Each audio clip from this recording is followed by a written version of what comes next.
What's up guys, I'm back with another video right here, and today I'm going to be ranking the top 10 best duos currently in the NBA in this 2021 season. So let's get straight into it. But first, I'm going to be having some honorable mentions that should be making this list, but since the league is way too stacked, they aren't in this list. So we got the Jazz's duo, we got the Sixers duo, we got the Warriors duo, we have the Wizards duo, we have the Pelicans duo, and the Suns duo. So now, let's get into it.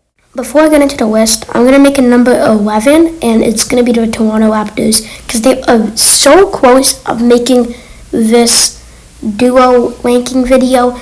They're so close to the Celtics and to the Mavericks, but they are not in the top 10. So I will be having them at number 11. But now, coming in at number 10, I have the Boston Celtics duo. In the Celtics duo, they have Jaylen Brown and Jason Tatum. So far this season, it's looking like Jaylen Brown is the better player in this duo because he's off to a better start, being very efficient and averaging 27 a game, while Tatum is averaging 25 a game. But I do think Jaylen Brown will slow down this season a little bit compared to the start that he's on right now. But this duo together, they are a great fit because Jaylen Brown is more of an off-ball player and Tatum is more of an on-ball player and offensive player. While Jaylen Brown is still a great offensive player, he is more of a defensive player, and that's his main priority that he brings to the table for the Celtics and Tatum. But I am not going to overreact to their start to this season this year and put them higher in this list, as they're still a young duo, so they will be at number 10 for this list. Coming in at number 9, I have the Blazers, CJ McCollum, and Damian Lillard duo. So far this season, Lillard for the Blazers is averaging 27, shooting 44% from the field, on 5 rebounds and 7 assists a game. On the other hand, CJ McCollum is averaging 26, 47% from the field, 4 rebounds and 5 assists, while last year McCollum averaged 22 points, about the same percentage from the field, and the same rebounds and assist numbers. For Lillard last year, he averaged 30 points, 46% from the field, 4 rebounds, and 8 assists. And this is a great duo. They are probably our top 6 or 7 duo, but the only problem with this duo is that they don't fit that well together because Lillard is a ball-dominant guard, same as McCollum, and sometimes McCollum, he's not having a good game because he's not shooting enough shots because Lillard's having a good game. So this is not like a dynamic duo, but it's still a good duo on the team, but it just doesn't fit really good. But if McCollum can work on his off-ball game, this duo can be really scary, and they can possibly even be a top 5 seed in the West this year. The main weakness for this duo is the defense, because the scoring is their strength. They have amazing scoring, but their defense is the only problem, because if you're next year when Klay comes back and you're facing the Warriors, and how do you stop that backcourt with not great defenders? That's the only problem with this duo. But although they are surrounded with great defenders like Robert Covington and other players on that team.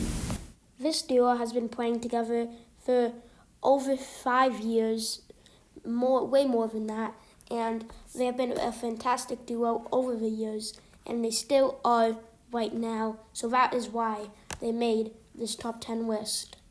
Coming into the number 8 spot, I have the Mavericks with Luka Doncic and Kristaps Porzingis. So far this season, Luka is averaging 27 points, 47% from the free, 9 rebounds, and 9 assists. Last year, Luka averaged 28 points, same efficiency, 9 rebounds, and 8 assists. But Luka this season, he hasn't been the same on efficiency for 3-pointers as he has been really terrible at 3-pointers this season, shooting below 30% from 3. this year. As Kristaps is coming back from injury, but I still think he'll be as good as so far this season. He only played 2 games. First one he had 16, second one he had 15. So you can't say that much off of Kristaps so far. But Luka makes this duo even better, and without Luka in this duo, if you replace him with like another player like Jason Tatum, I don't think they would be in this top 10 list. Maybe at 10, but I also have a reason why this duo is ahead of the Blazers' CJ McCollum and Damian Lillard duo. It's because for the Lillard and McCollum duo, it's not the perfect fit. And if you're gonna have a good duo, it's just not about how good they are and overall. It's about how they fit for a team. Because saying you have LeBron and Anthony Davis and saying they're both basically the exact same player, even though they're not, you're not going to be a good team still because it's not a good fit. So you're not going to be going 82-0 and whatever. So yeah, that's why I have them over that duo, because Kristaps and Luka is such a great fit for each other, because Kristaps stretches the floor for Luka, so then he can finish to the basket and do ISO plays. And then Kristaps, he's a great stretch that shoots threes for the team, and he's a really tall player that's 7'2", 7'3", and he can block a lot of shots too on defense. So Kristaps, a great defensive and stretch big for Luka, and then Luka's the perfect player that you want to build around on your team, as he is an ISO player. He's a triple-double machine. He'll pass you the ball when you want it. He'll find you open. He'll give you open looks. He'll get rebounds, and he'll get you buckets. Luka's a perfect player, and Kristaps is too, alongside Luka Doncic. So that is why, so far this year, actually the whole year, I have them at number 8 on this rankings for the top 10 duos. Guys, there is a mistake in this video, and I knew there was one because I knew that the Raptors should have been top 10 duo and the Celtics should have been top 9 and whatever. So the mistake is that by accident, I didn't have enough, I skipped number 7, so we're going to be shifting all of them down. So saying Doncic and Porzingis, they're number 7. CJ and Lillard, they're number 8. Boston, they're number 9. Raptors, they're number 10. So yeah, but now let's get on to number 6 instead of number 7, because we just did number 7 with the Mavericks. So here we go. At number 7, I have the Denver Nuggets. I think this is a great duo, and they arguably should be number 6. But Jamal Murray, the thing about him is that in the regular season, he isn't the same player. He's still a great player in the regular season, averaging about 20 a game. But in the playoffs is when he becomes an all-star player, averaging 35 a game.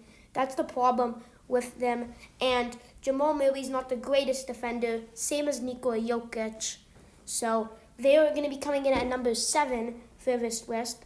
But now, Jamal Murray and Jokic, they fit perfectly well together on this Nuggets team. Because Jokic, a great stretch big for Murray, and he doesn't even need to be a stretch big. He's so dominant because his passing is so, it's so easy for him. He can literally see over you and you don't even know where he's going to pass. He is so dominant, and he's the best passing center of all time, in my opinion. But for the Nuggets, Jamal Murray, he's a great scorer, and he'll get you buckets every time you give him the ball. And that's what you need for this Nuggets team. They needed more scoring before Jamal Murray exploded into this great player, and they got more scoring with Murray. And Jokic, he is just, once again, so unstoppable. He can just fade over you. He can drive. He's so good of a player. He's number 5 for me, winning MVP this year. If you watched my last video where I was talking about top 5 players to win MVP. And yeah, this duo is a great all-around duo. But now let's get on to the stats. So this duo, for Nikola Jokic, he's averaging 24 points a game, 57% from the field, and a triple-double while on 11 rebounds and 10 assists. For Jamal Murray, on the other hand, he's averaging 19 points a game, 46% from the field, 3 rebounds and 4 assists while playing 35 minutes, same as Jokic playing 35 minutes. And remember, this duo is still very young, just like the Mavericks duo, the Celtics duo, and many other duos in the NBA, like the Pelicans. Lots of them are very young duos, including this Nuggets duo. And they are a very good duo with these stats. And if they can continue these stats, they probably will go to number 5 on this list for the best duos. But speaking of number 5, now we're going to be getting on to number 5 for this list. So let's get straight into it.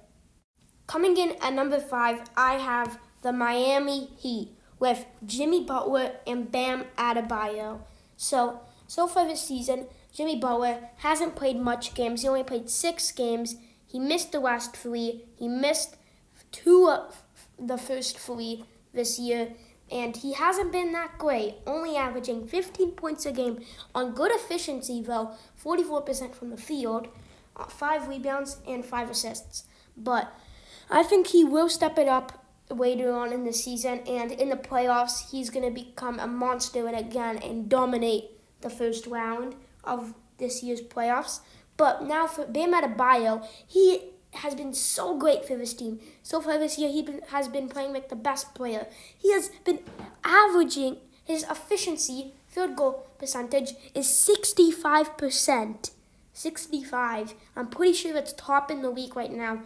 It's definitely top 3. And then 18 points a game, 8.8 rebounds, and 5 assists.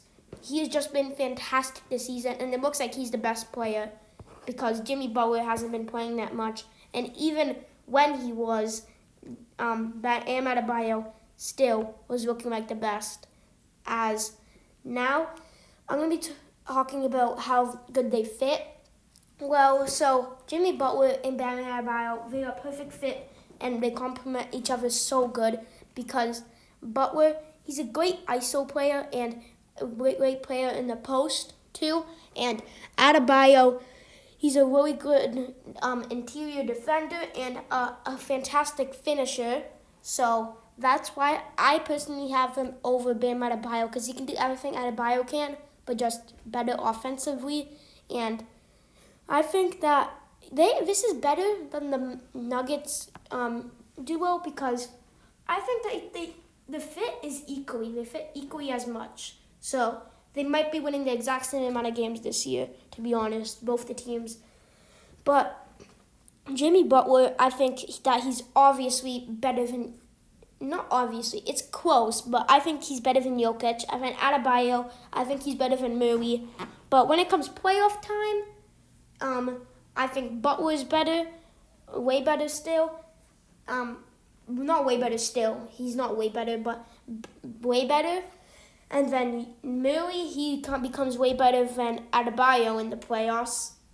But yeah, so this is my number 5 duo.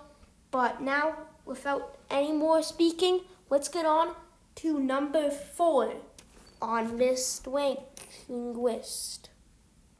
At number 4, though, I have Giannis Antetokounmpo and Khris Middleton.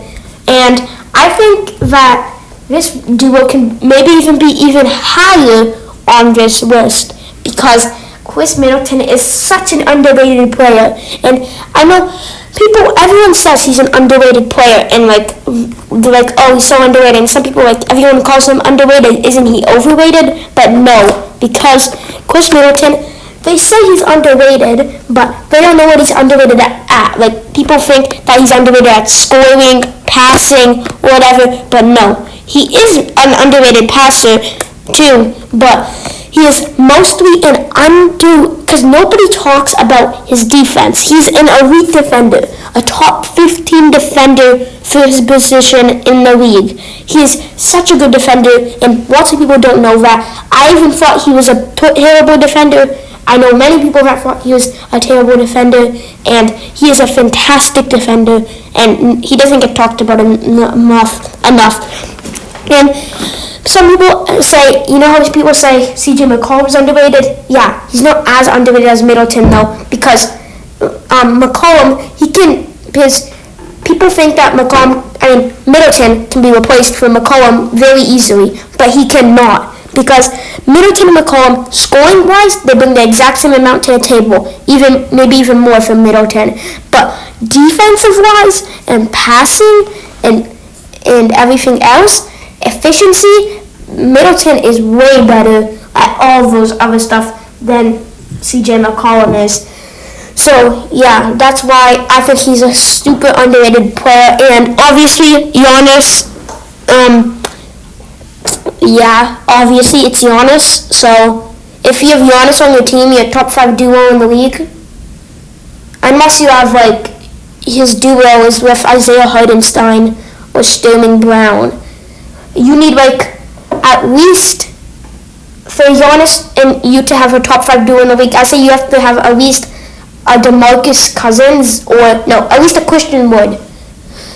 And somebody at least as good as Christian Wood or better. But yeah, it's Giannis. He's averaging 26 points a game this year, 53% from the field, 10 rebounds, 5 assists. Middleton's averaging 22, 53% from the field, 6 rebounds, and 6 assists. So, yeah, this is obviously a great duo. They fit together very well, and people think that Middleton's not a good fit alongside Giannis, and he is, because as much as how good Middleton is on an on-ball player, he is such a great off-ball player as well, and he fits perfectly beside Giannis. He's probably if Giannis had to have any other player that can fit with him as good, the only other player will probably be Curry, and that might not even be the case, because Curry it needs the ball lots too. But yeah, Middleton is a perfect player alongside Giannis. Bucks, number 2 seed this year in the East, I'm calling it. And this duo is fantastic. And we're arguably top 3. You can't argue top 3, but I think that at number 4, because now, speaking of top 3, let's get on to top 3 right here. Coming in at number 3 for the best duo in the NBA is Paul George and Kawhi Leonard. This duo is great, man. The offense is unstoppable at some times, but the defense, nobody can get by this duo and the whole Clippers team. If the first 3 players and the starters, Pat Bev, Paul George, Kawhi, how are you going to score on that team? I don't know how people are, but yeah, they should be stopping everyone.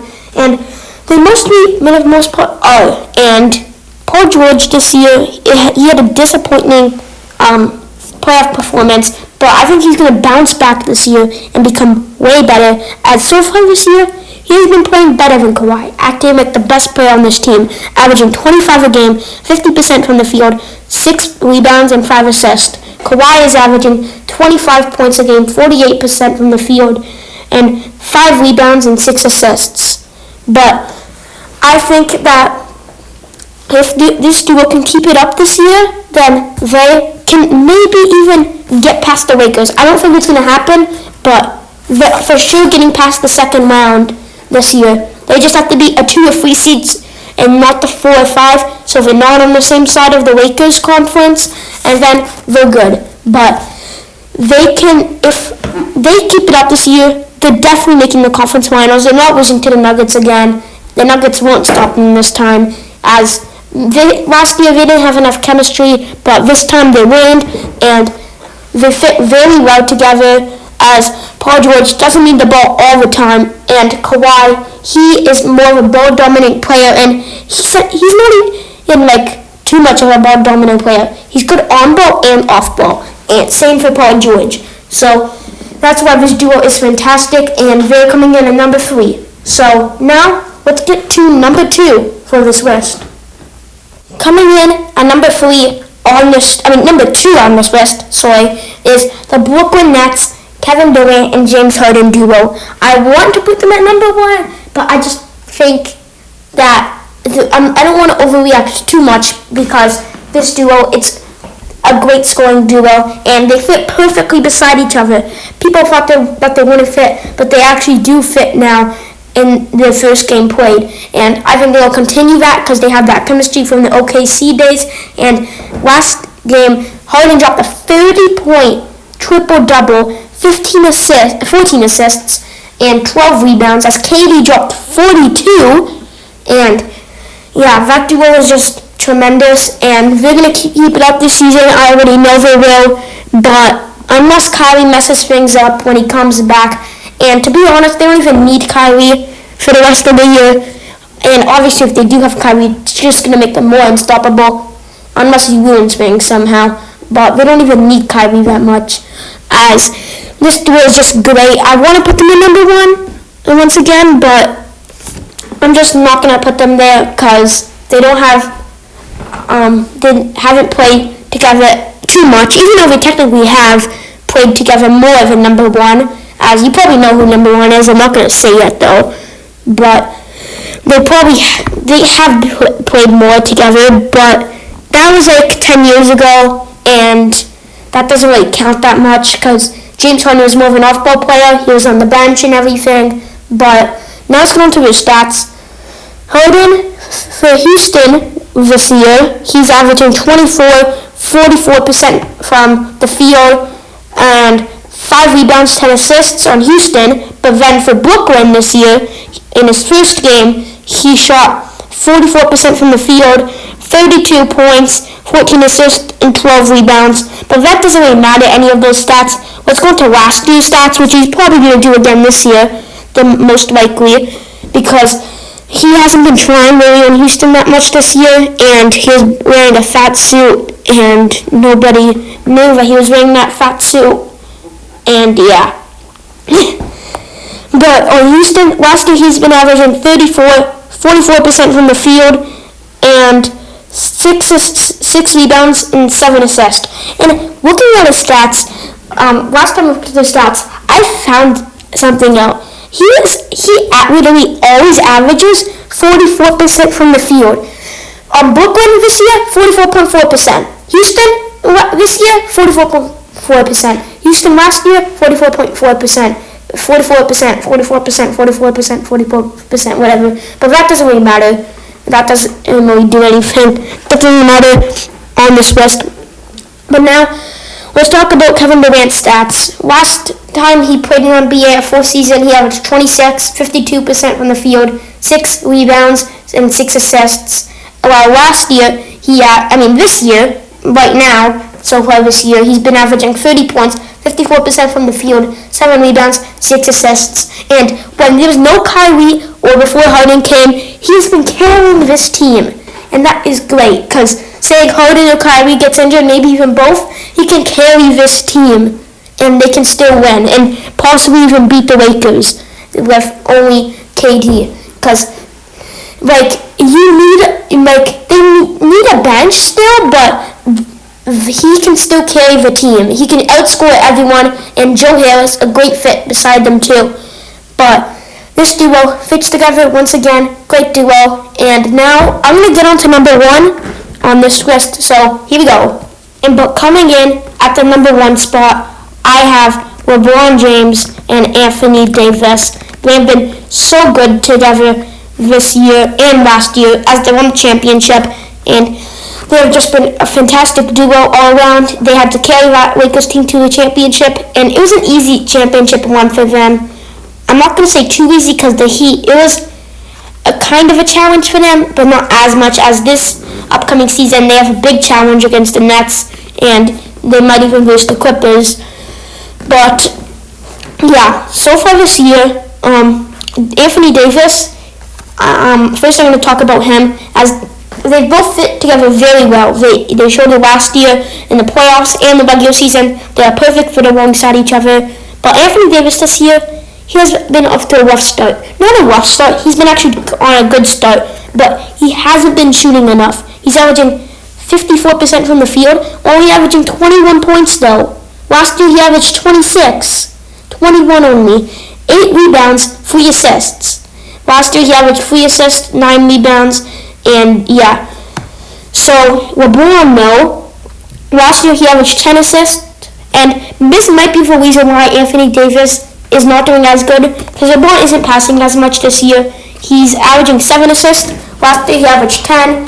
Anthony Davis not shooting enough shots, so that might be a reason why. But LeBron, 8 rebounds a game, 48% from the field, 24 points per game, and yeah, he's LeBron James. So yeah, he just carries this duo. Well, he doesn't carry it because Anthony Davis, if you put him with Kevin Durant, they're still going to be the best duo, or Anthony Davis and James Harden, they'll be the best duo, unless LeBron and KD team up, or whatever, yeah. But, this duo, it's perfect, once again. They won a championship last year. I want to put the Nets over them, but I just can't, because it's too early to speak. After the end of the season, I might be having them over them. It depends if they keep up what they were doing in the first game and they continue doing amazing, or if it just explodes and it all goes wrong for the Nets and everything goes perfect for the Lakers, then yeah. But right now, Lakers won the championship last year, have more experience than the Nets duo. Kind of, not really, because Nets, obviously, KD and Kyrie used to be, not KD and Kyrie, KD and Harden used to be on Houston together. But yeah, that's been like 10 years ago, and they were on the bench. But it's the Lakers. They're the best duo in the NBA. You can't say otherwise. Well, technically you can, because this list is coming into for a whole year this year, not current to be.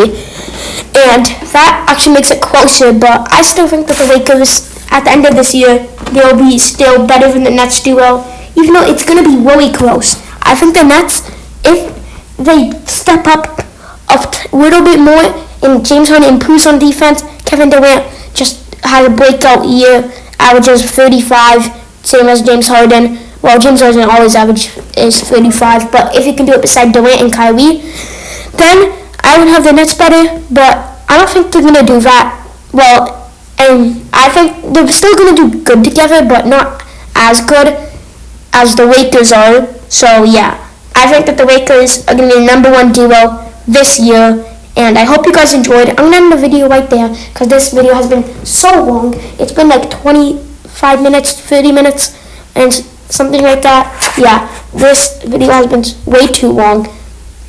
So I'm going to end the video right there. Number 1 duo is Anthony Davis and LeBron. I hope you guys enjoyed this video, and I'll see you in the next one. Goodbye.